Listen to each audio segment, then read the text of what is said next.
What's up everybody, Steak Sauce here, and this time I have a Satellarknight Zefra deck profile for you guys. This deck profile right here is my current competitive deck. It's the deck I take to like all the ARG tournaments or Konami sponsored tournaments, even though I don't go to a lot because I'm very busy all the time. But this is my competitive deck. It's very fun. I enjoy it a lot.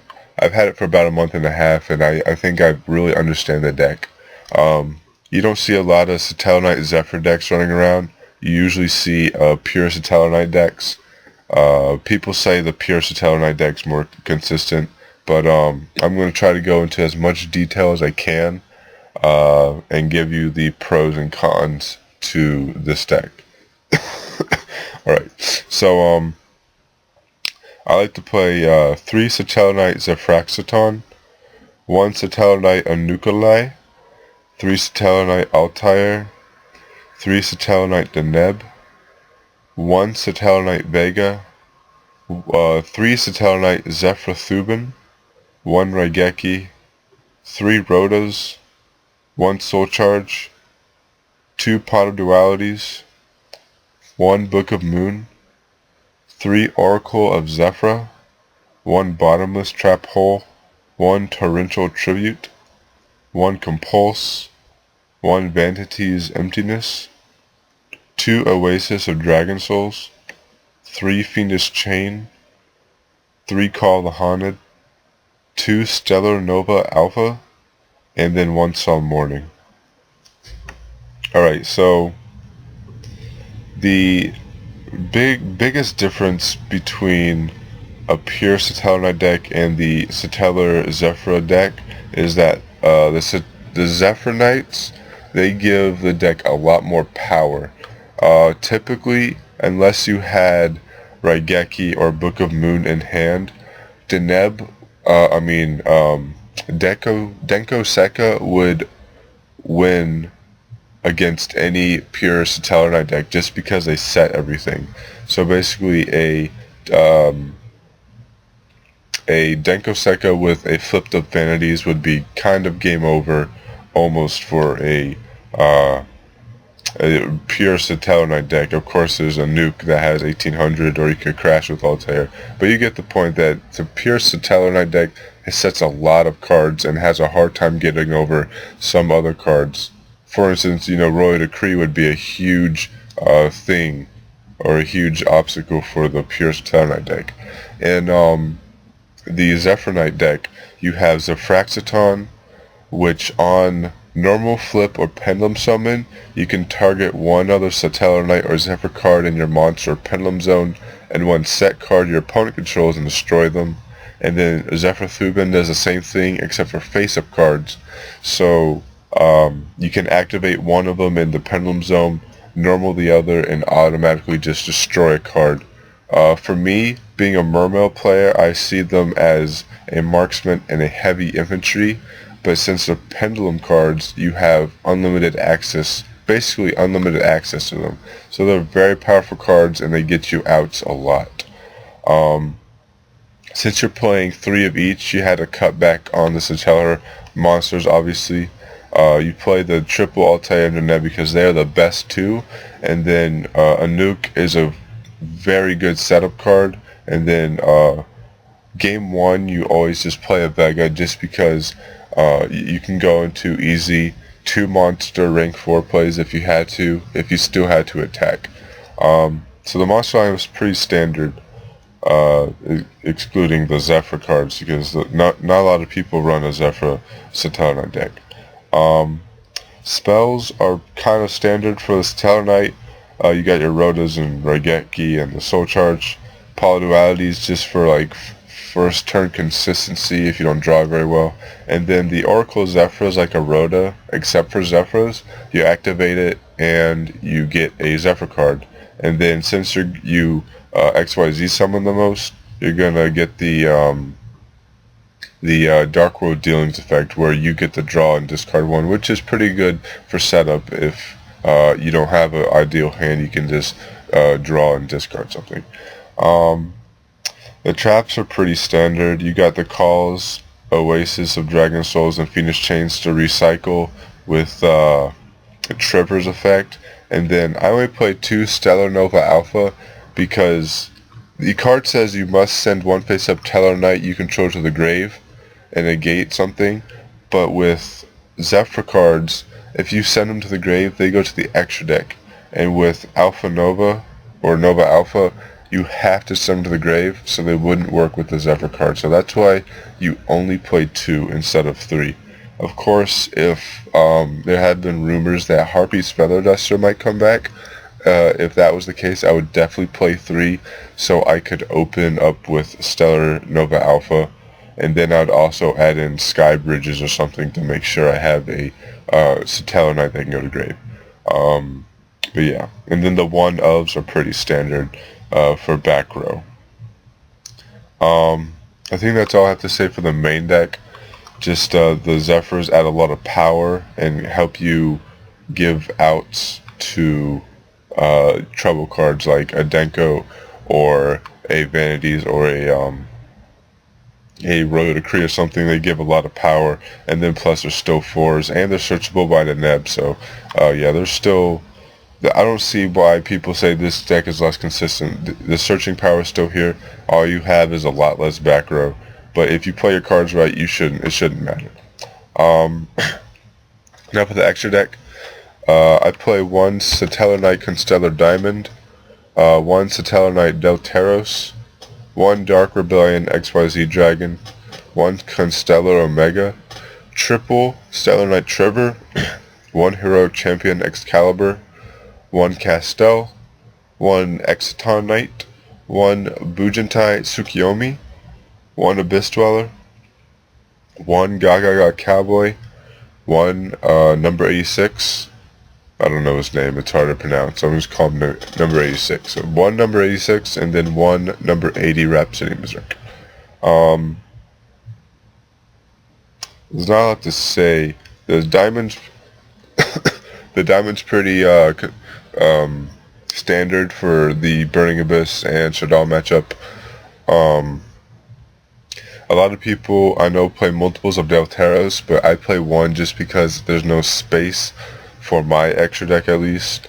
Dark Rebellion Dragon gets over a lot of trouble cards, and if your opponent has a normal summon Klee monster, especially the Carrier or Helix, you're gonna have to kind of make him because Dark Rebellion Dragon, just because he's 100 stronger, and so you can still get over them.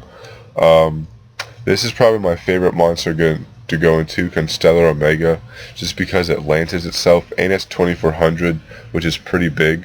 And there's a lock where if you go first against Necroz and you open up with a Constellar Omega and a Vanities, you kind of win, because they can't special summon, and then none other monsters can get over Omega.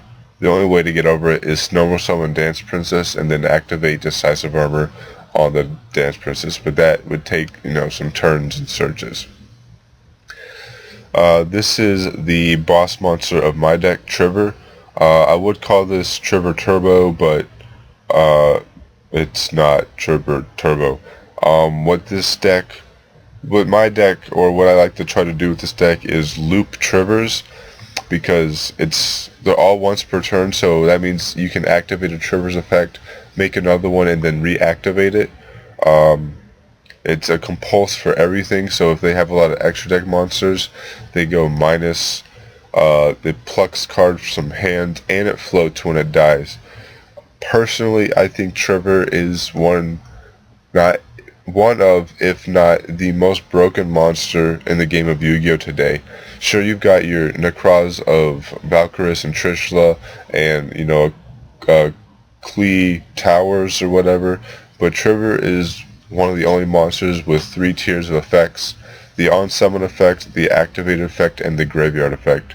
The on-summon effect, obviously compulsing everything to hand; the activating effect, plucking a card from your opponent's hand; and the graveyard effect, special summoning a Satellar from grave. Not a lot of monsters have that kind of ability to do that, and that's why Trevor must be played at 3, just because it's super powerful, and it's actually a lot easier to make since you can pendulum summon now. I know a lot of people play, I think his name Ptolemus or something, one of the new Satellarknight monsters. But personally, I just can't find room in my extra deck, and Trigger and Delteros is just way too powerful to give up. So yeah, that's Trip for you. I play one Excalibur solely as an out towers. From what I seen and played against, is a lot of tower turbo decks going out, and so if they got a towers out, you're gonna have to make an Excalibur, because even with towers effect, Excalibur's attack becomes 4,000, no more, no less. So you automatically kill the towers. That's why I play the Excalibur. Castel is standard. It's a solid card. Gets rid of a card. Don't really use the Book of Moon effect, but it gets rid of a trouble card. Exiton's solid. If you're kind of behind or something and need to wipe the board, go ahead and do it. And then, of course, Altair will kind of bring you back into the game. Bujintai Tsukiyomi is a solid card. If you don't open very well, but you can still get 2 monsters on board, you can make this set everything you want to keep except for like a pot of duality or something, and then draw new cards. When I use the effect, I usually draw very well. I usually draw an extra Altair or a back row and like a rotor or something. So this is a solid card to get you out of those sticky situations when you open up kind of poorly. But you're not going to make it a lot. You're just going to make it when you kind of open up poorly. Abyss is a solid card to have for the graveyard decks like Burning Abyss and Shadal's. Anything that kind of floats Yang Zings or something. Abyss is a solid card to make. Gaga Cowboy still, there's a lot of situations where my opponent's 800 life points away from game, and this being a rank 4 spam deck, I can just go Altair and then make a Cowboy and then beat him for game. I play one number 86 just because he's broken. When you make him, he automatically becomes 3,000, and then of course he can't die by battle. You're most commonly going to make him with 3. In that case, he's unaffected by other card effects, and at 3 materials, he's an out to towers just because he's unaffected by towers effects, so he can crash. And since he can't die by battle, he automatically kills towers. But if you make him with 5 materials, you win the game, just because nothing can happen to you. Simple as that. That's why you kind of run Soul Charge and stuff like that to get the 5 warriors on board. And it's also easier to do it because you can pendulum summon. You just have to be careful because Zefraknight a fiend and not a warrior. But yeah, number 86 is a very solid card. And then number 80, Rhapsody Berserk, is good against graveyard decks that need to target the graveyard. Or in another good case is Necroz. If they want to search with their mirrors, you can banish the mirrors. Or if they want to use Valkyrie's effect, you can banish the Necroz monsters in their graveyard, and then attach it to like a Trigger or a Delteros or something.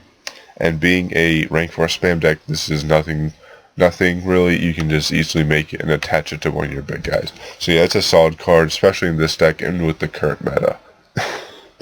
So that was the extra deck. And now I'm going to go to the side deck.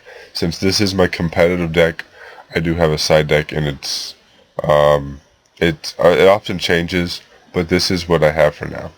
I play 1 Satellarknight Rigel, 3 Mystical Space Typhoons, 2 Wavering Eyes, 2 Mind Crush, 2 Imperial Iron Wall, 3 Shadow Imprisoning Mirror, and 2 Debunk.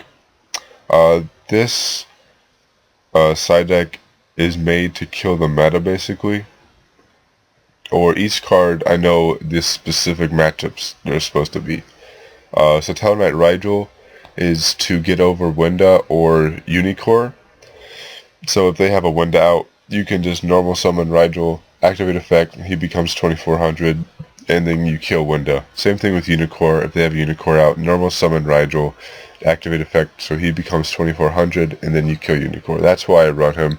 Also, if I side out a Satellarknight, he's also another name if I have to. MSTs I always side in because I always assume that my opponent has light imprisoning mirrors unless they're playing a light deck themselves. So I always side MSTs in, and definitely against the Klee matchup, because Klee's personally is my worst matchup just because of how the deck is run now. Mainly because of this card, Wavering Guys. I play two, just because I have my own my own pendulum cards to search, and plus if I set it like turn one, and my opponent activates it, does search or something, I can change mine. I get to destroy their pendulum scales, and then I get to search instead of them. So that's why I played two Wavering Guys, mostly for the Klee matchup. But if you face like a rogue like Zefra deck or a rogue pendulum deck, it's a good card, like Ignites or something. I know they're out, so Wavering Guys would definitely be good against Ignites or something. Two Mind Crush is a solid card against most meta decks. Definitely against Necroz, and I would like to say Shaddolls or Burning Abyss, but they kind of get effects on hitting Graves, so you kind of have to be touchy. But it's the best against Necroz. If you play your cards right, they can be effective against Klees. But yeah, definitely to kill Necroz. Imperial Iron Wall kills Necroz as well. They can't Trish you, but more importantly, they can't Valkyrie you, and they can't search for their ritual mirrors, which if they can't search for the ritual mirrors, they're forced to use Colossus, or they brick, or they have to draw a Manju or a Senju or something. Also, it's good for the rogue matchup against Infernoids and Ritual Beasts, since they kind of live off of banishing. This stops them in their tracks. And then the triple Shadow Imprisoning Dark decks are still out there, and they're still pretty strong. The Shaddol decks and the Burning Abyss decks are super strong still. So definitely three of these just to ensure you have a victory. And then I have two debunks. These cards are, they can be switched out with something, but this card is good for the graveyard decks like Burning Abyss, Shaddolls, and then against Necroz as well, since they have discarding effects. And then they have some graveyard effects, but you can negate those and stop them from continuing or advancing their game state. So that's why I put two of those. So yeah, that's my Satellarknight Zefra deck. I don't, like I said before, I don't play in a lot of like big tournaments just because I'm always busy. I'm always working or doing school or something. But when I go to my locals, I'm always topping with this deck. It's a solid deck. Yeah, I can't put it down. I really like it. It has a good matchup against all the meta. Klees I'm still having trouble on just because of how they run now and stuff like that. But thanks for watching. Leave a like, comment, and subscribe. I really appreciate it. And yeah, see you later.